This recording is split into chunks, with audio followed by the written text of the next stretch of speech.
Venezuela के राष्ट्रपति Nicolas Maduro को सोमवार रात न्यूयॉर्क की फेडरल कोर्ट में पेश किया गया।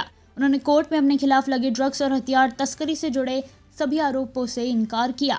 CNN के मुताबिक मादुरो ने अदालत में अपनी गिरफ्तारी को गैरकानूनी बताया और कहा कि मुझे किडनैप किया गया है।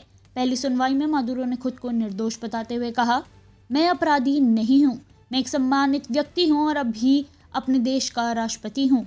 मादुरो के वकीलों ने अमेरिकी कार्रवाई को सैन्य अपहरण बताया है। उन्होंने कहा कि यह अंतर्राष्ट्रीय कानून और कानूनी प्रक्रिया का उल्लंघन है। अगली सुनवाई 17 मार्च को होगी।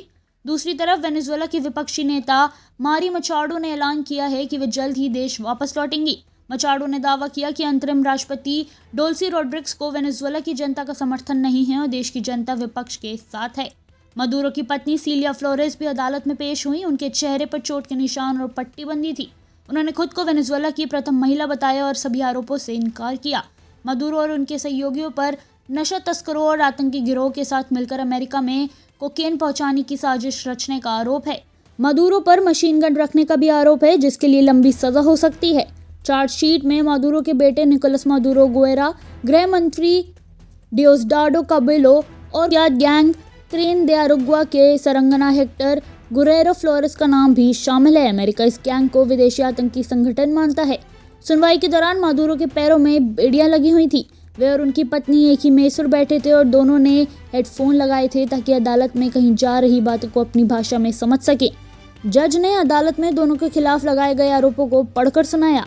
इससे पहले मादुरो को लेकर एक हेलीकॉप्टर अदालत के पास बने हेलीपैड पर उतरा। हेलीकॉप्टर से बाहर आते ही उन्हें तुरंत एक वैन में बिठाया गया और वहां से सीधे अदालत ले जाया गया। मादुरो के खिलाफ सुनवाई के दौरान अदालत के बाहर सैकड़ों लोग जमा हुए। एक तरफ अमेरिका की कार्रवाई के खिलाफ प्रदर्शन हुआ तो दूसरी ओर मादुरो विरोधी लोगों ने उनके खिलाफ नारे लगाए। सुनवाई खत्म होने के बाद जब मादुरो बाहर निकलने के लिए उठे तो गैलरी में बैठे एक व्यक्ति ने उनसे कहा कि उन्हें अपने अपराधों की कीमत चुकानी पड़ेगी। मादुरो ने जवाब दिया कि वे अपनी आज़ादी हासिल करेंगे। वेनेजुएला की राजधानी कराकस में सोमवार शाम अचानक गोलियों और एंटी एयरक्राफ्ट फायरिंग की आवाज़ें सुनाई दी। CNN की रिपोर्ट के मुताबिक एक वीडियो में कराकस के आसमान में एंटी एयरक्राफ्ट गन फायरिंग करते दिखाई दी। एक दूसरे वीडियो में गोलियों की आवाज़ें भी सुनी जा सकती हैं। बताया जा रहा है कि राजधानी में तैनात अलग अलग सिक्योरिटी यूनिट्स के बीच भ्रम और गलतफहमी के चलते ऐसा हुआ। एक स्थानीय निवासी ने नाम ना बताने की शर्त पर CNN को बताया कि मेरा फ्लोरेस राष्ट्रपति भवन के पास उर्दानेता एवेन्यू के आसपास उन्होंने गोलियों की आवाज़ें सुनी। व्हाइट हाउस की एक अधिकारी ने कहा कि अमेरिका इन खबरों पर नज़र बनाए हुए है, लेकिन उन्होंने साफ किया कि इस घटना में अमेरिका की कोई भूमिका नहीं है। बाद में ये भी दावा किया गया कि इलाके में उड़ रहे एक ड्रोन पर मिरा फ्लोरेस पुलिस और राष्ट्रपति भवन की सुरक्षा में तैनात जवानों ने फायरिंग की थी, जिसके बाद स्थिति सामान्य हो गई। रॉयटर्स की रिपोर्ट के मुताबिक अमेरिकी खुफिया एजेंसी CIA की सीक्रेट एनालिसिस में कहा गया है कि अगर वेनेजुएला के राष्ट्रपति निकोलस मादुरो सत्ता से हटते हैं तो उनके करीबी और वफादार नेता ही देश में स्थिरता बनाए रखने के लिए सबसे बेहतर होंगे।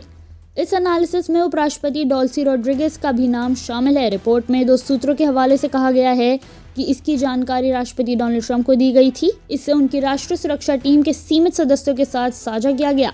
रिपोर्ट के मुताबिक यही वजह थी कि ट्रंप ने विपक्षी नेता मारिया कोरिना मचाडो के बजाय डेल्सी रोड्रिगेज का समर्थन करने का फैसला किया। हालांकि व्हाइट हाउस ने इस रिपोर्ट की पुष्टि करने से इनकार किया है। व्हाइट हाउस की प्रेस सचिव कैरोलाइन लेविट ने कहा कि राष्ट्रपति ट्रंप को दुनिया भर की राजनीतिक परिस्थितियों पर नियमित रूप से जानकारी दी जाती है। उनकी राष्ट्रीय सुरक्षा टीम वेनेजुएला को अमेरिका के हितों के मुताबिक लाने और वहां के लोगों के लिए बेहतर हालात बनाने के लिए व्यवहारिक फैसले ले रही है। वेनेजुएला सरकार ने अमेरिकी हमले के बाद देश में आपातकाल लागू करते हुए पुलिस को सख्त निर्देश दिए हैं। सरकार ने आदेश दिया है कि अमेरिका के हमले का समर्थन करने वाले हर व्यक्ति की तुरंत तलाश कर उन्हें गिरफ्तार किया जाए। सोमवार को जारी सरकारी डिक्री के मुताबिक पुलिस को पूरे देश में ऐसे लोगों के खिलाफ कार्रवाई शुरू करने को कहा गया है। इस डिक्री में साफ लिखा गया है कि अमेरिकी हमले से जुड़े किसी भी तरह के समर्थन को बर्दाश्त नहीं किया जाएगा।